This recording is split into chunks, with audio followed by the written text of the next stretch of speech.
कप्तान साहब, शाहजहांपुर पुलिस ने जो ये डकैतों के बड़े गिरोह का खुलासा किया है, कितना बड़ा खुलासा है? किन किन राज्यों में किस तरीके से रेकी कर वारदातों को अंजाम देते थे? ये इनके रेकी करने का बड़ा अजीब सा तरीका है।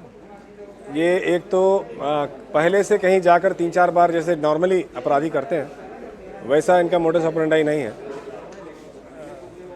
वो गाड़ी जो 4 पहिया यूज़ करते हैं, ये अभी 2 गाड़ियाँ इनकी लग्जरी व्हीकल्स बरामद भी हुई हैं, एक XUV 500 है, एक स्विफ्ट डिज़ायर है। ये इनसे निकलते हैं और जैसे जाते समय रास्ते में ये देखते चलते हैं कि कहाँ कौन सा मकान ठीक है, रोड साइड में होना चाहिए, अंदर बहुत जाके नहीं करते हैं घटनाएं, और थोड़ा एकांत में रहे जहाँ 2-3 मकानों का ही क्लस्टर हो उस टाइप से। और उसके बाद फिर वो शाम का वक्त कहीं कस्बे में बिताते हैं। रात को 10 बजे ये वहाँ पहुँचते हैं। एक ड्राइवर केवल गाड़ी को लेकर चला जाता है वहाँ से।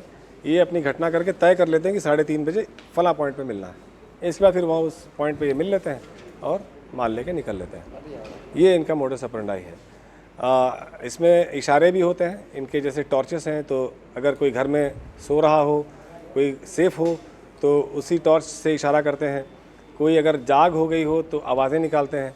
तो इनके अपने सेट सिग्नल्स हैं जिस पे बाकी टीम इनकी, जो इनका गैंग है, वो ऑपरेट करता है।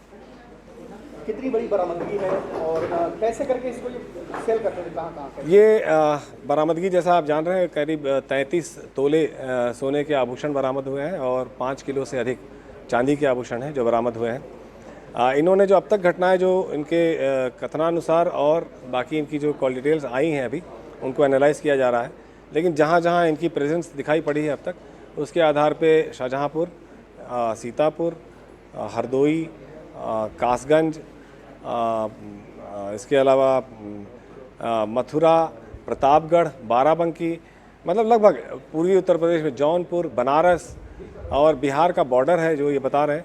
वहाँ एक अजीब सी बात ये भी बताई गई कि इन्होंने बनारस और बिहार के बॉर्डर में एक घटना की, इधर ही 13-14 तारीख के आसपास, और उसके बाद जो माल मिला उनको करीब 250 ग्राम बता रहे हैं ये चांदी थी। इसको उन्होंने वहीं कहीं पेड़ के नीचे गाड़ दिया, इस डर से कि स्टेट जो बॉर्डर होता है वहाँ चेकिंग होती है गाड़ियों की, और जब ये गए तो कोई चेकिंग इनको मिली नहीं।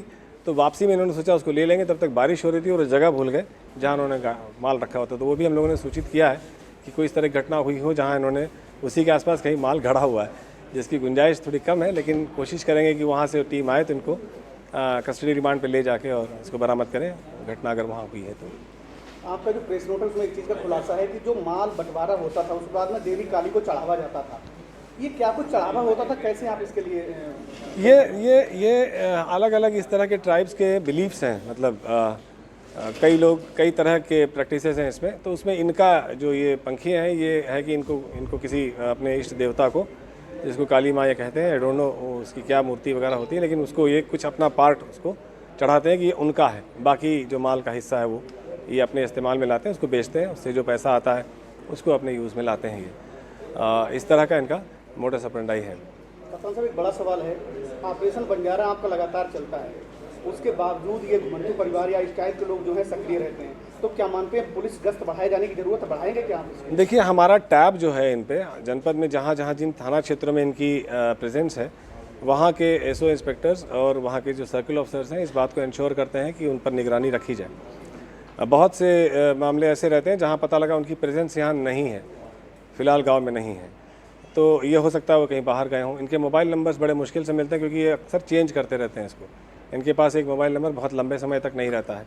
तो लगभग ये कॉमन सेंस है कि लोग आजकल जो क्रिमिनल ये फ्रेटर्निटी है, क्राइम वाले, वो जानते हैं कि मोबाइल हमारा पकड़ा जाता है, तो इसलिए बहुत समय तक एक मोबाइल नंबर को यूज़ नहीं करते हैं। लेकिन तब भी बहुत तरीके से इसको एनालाइज़ किया गया है CDRs के इनके, और ये तमाम इन्फॉर्मेशन उनसे आई जिसको क्रॉस चेक किया गया, तो उन्होंने इन घटनाओं को स्वीकार भी किया।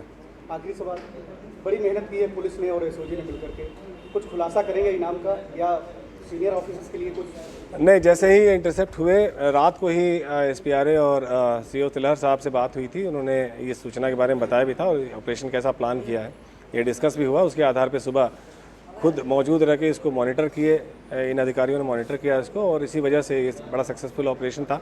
और जैसे ही हम लोगों ने इसको हमारे सीनियर अधिकारियों को बताया, तो ADG जोन बरेली महोदय ने 1 लाख रुपए का पुरस्कार अपने तरफ से दिए जाने की घोषणा की है। इस पुलिस टीम को जिसने इस कार्रवाई को किया है। Thank you.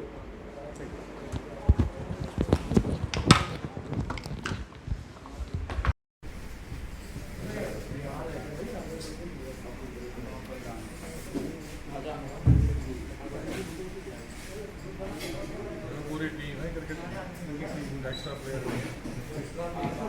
चार एक्स्ट्रा ही है।